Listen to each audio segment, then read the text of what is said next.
Los fenómenos impermanentes se definen como aquellos que cambian instante a instante. Sorpresa. Es lo opuesto a un fenómeno permanente. Es algo que está cambiando a cada instante. Pero veis que pongo de nuevo un asterisco. Y pongo un asterisco porque a veces pensamos, podemos caer, llegar a la conclusión errónea de que algo impermanente no puede ser eterno. Algo impermanente, según las enseñanzas budistas, puede ser eterno. Por ejemplo, la conciencia, el continuo mental. Según el budismo, la conciencia es un fenómeno impermanente porque es un fenómeno que está cambiando instante a instante y no tiene principio ni tiene final, lo cual para nuestra mente puede ser muy difícil de concebir porque estamos acostumbrados a fenómenos que podemos delimitar en el tiempo. Podemos verle un principio y podemos verle un final. Pero según la filosofía budista, la conciencia no tiene principio y no tiene final. Otros ejemplos de fenómenos impermanentes, una taza o un cuerpo, nuestro cerebro, nuestras células. ¿Sí? Son fenómenos que están cambiando instante a instante. Una pregunta muy interesante sería, ¿por qué los fenómenos cambian? ¿Por qué hay fenómenos impermanentes? ¿Qué hace que un fenómeno sea impermanente? Y eso es algo que tenemos que entender. Todo esto es muy importante para llegar a entender o a plantearse si existe o no la reencarnación. Recordemos que ese es el objetivo. Esto es un pre para tratar de llegar a esa conclusión. Entonces vamos a estudiar los principios de causalidad. ¿Sí? Porque todos los fenómenos impermanentes se rigen por los principios de causalidad.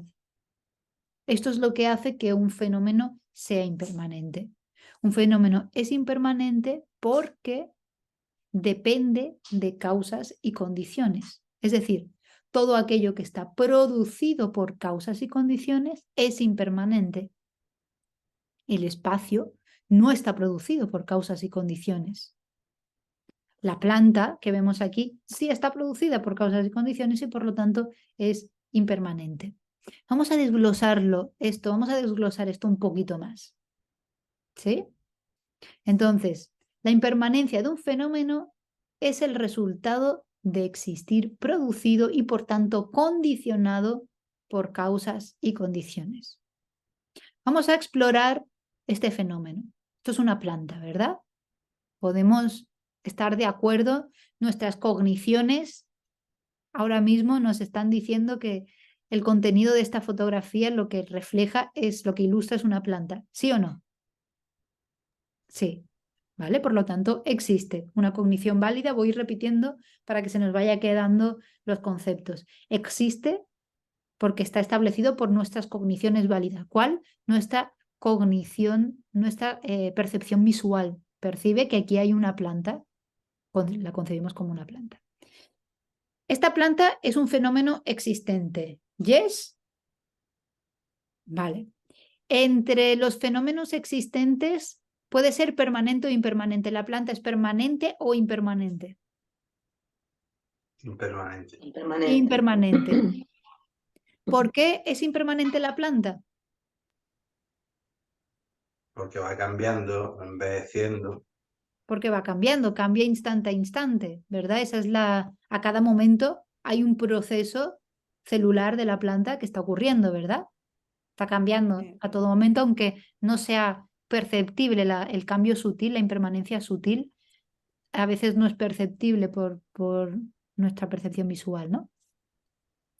Bien, y es impermanente porque está condicionada por causas y condiciones. La planta, para existir, para existir, perdón, depende de unas semillas, la semilla de esta planta, y luego depende de ciertas condiciones. Necesita tierra, necesita agua o alguna humedad y necesita luz. Estas son las condiciones que permiten que esta semilla brote. ¿Estamos de acuerdo? ¿Hasta ahí de acuerdo? Muy bien.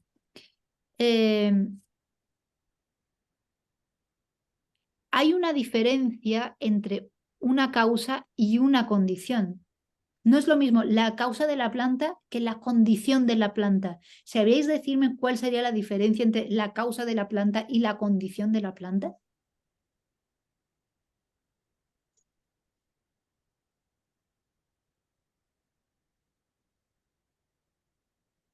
La causa podría ser la semilla y las Es la semilla. condiciones, lo externo, el agua, el sol.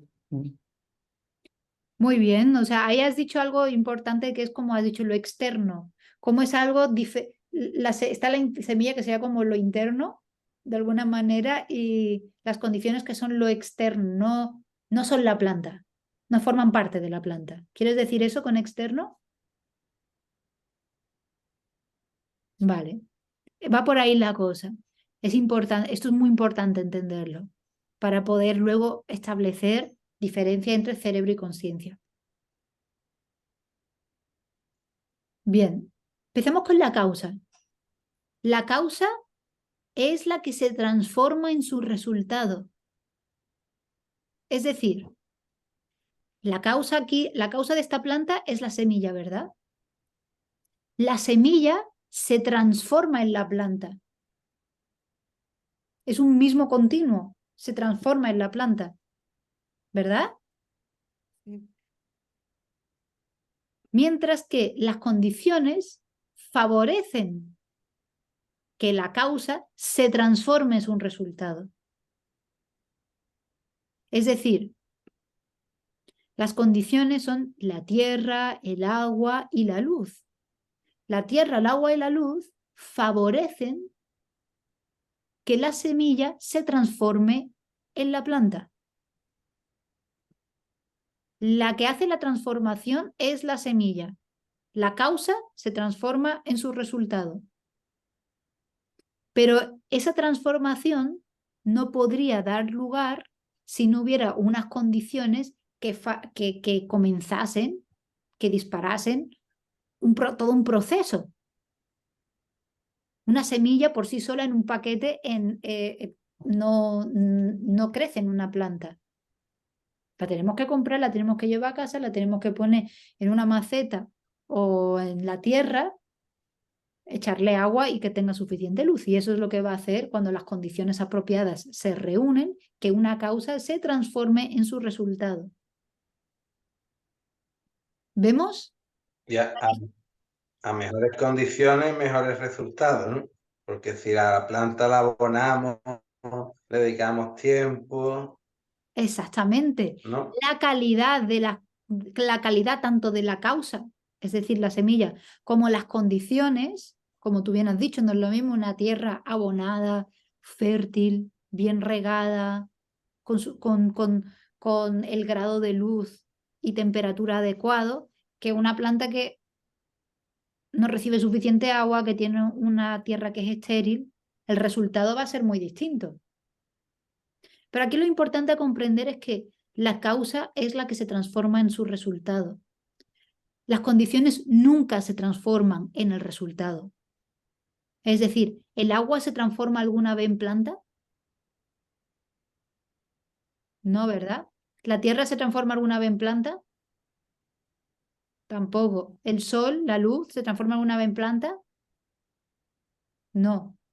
Solo la causa, esto lo llamamos una causa substancial porque es la substancia de la cual viene el resultado. La causa se transforma en su resultado y las condiciones favorecen que la causa pueda transformarse en su resultado.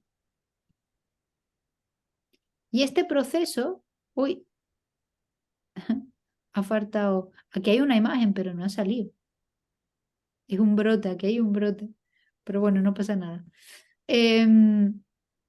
Este proceso este proceso de transformación que experimenta la causa para convertirse en su resultado, es un proceso de cambio. Es decir, la causa, la semilla, tiene que cambiar para dar lugar a su resultado.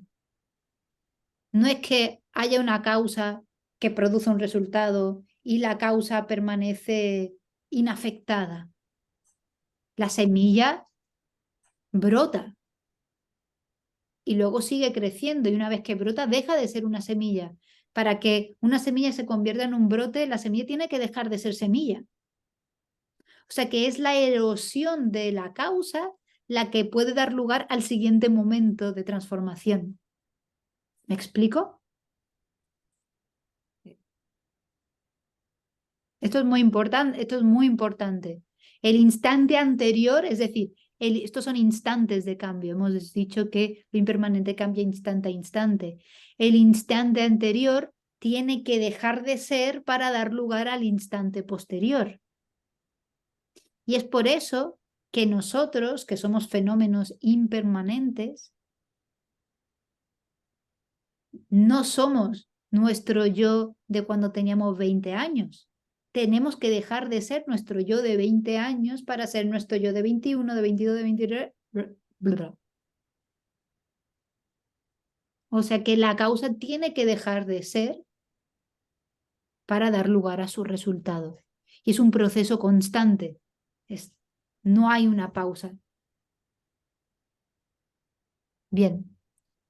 Y finalmente estos principios de causalidad tan importantes, tan importantes porque rigen la realidad con la que nos relacionamos todo el tiempo.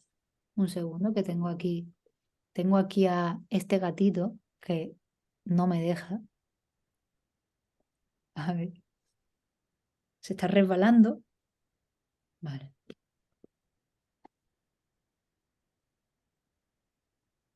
Bien. Entonces, estos principios de causalidad nos dicen que todo resultado es producido por una causa. Es decir, no existe un resultado sin causa previa. Causa y efecto, causa y efecto, causa y efecto. Y poder establecer esto, es decir, demostrar esto es muy importante porque el karma depende de este conocimiento. Todos los conocimientos más avanzados dentro de la filosofía budista se rigen por estos principios. Estamos asentando las bases. Todo resultado es producido por una causa y por lo tanto no existe resultado sin causa. Segundo, el resultado siempre es no lo he escrito bien, concordante. Pues de concordante con su causa. Es decir, la causa siempre produce un resultado concordante con ella misma. Una semilla de costilla de Adán, esta planta de aquí es una costilla de Adán, va a producir una planta de costilla de Adán. No va a producir una suculenta. No va a producir... ¿cuáles eran estas flores que le gustaba a mi abuela? Estas que se ponen, unos claveles. ¿No? La causa siempre va a concordar con el resultado que produce y el resultado siempre concuerda con la causa. Es decir, que un resultado nunca va a venir de una causa discordante. El resultado siempre va a venir de una causa concordante, de un mismo tipo, porque se transforma. Una mesa de madera, por ejemplo, un lingote de oro nunca va a producir una mesa de madera. Y al igual, un tronco de madera nunca va a producir una mesa de hierro. Sería un resultado discordante con la causa. Y finalmente, el resultado es producido por una causa impermanente, que es lo que veíamos en la diapositiva anterior. Que la propia causa que produce un resultado es impermanente, tiene que ser impermanente, tiene que dejar de existir, tiene que cambiar, tiene que transformarse para poder dar lugar a su resultado. Y este principio es un principio que quizás no lo sabéis, pero una vez que se establece el budismo en la India, el budismo no es la primera religión, había muchas religiones en la India cuando Buda Shakyamuni comienza a impartir enseñanzas, religiones brahmánicas, hinduistas, jainistas, y entonces comienzan a haber muchos debates porque los religiosos de aquella época, muchas de las tradiciones religiosas, tenían esta tradición de debatir entre ellas filosóficamente. Y una de las ideas rebatidas por el budismo, como os decía en la clase anterior, es la idea de que exista un Dios creador que de alguna manera es permanente porque no cambia, no está afectado. No hay una causa y unas condiciones que lo producen, sino que siempre ha estado ahí y sin embargo es un Dios que produce un resultado, produce resultados impermanentes, su creación es impermanente.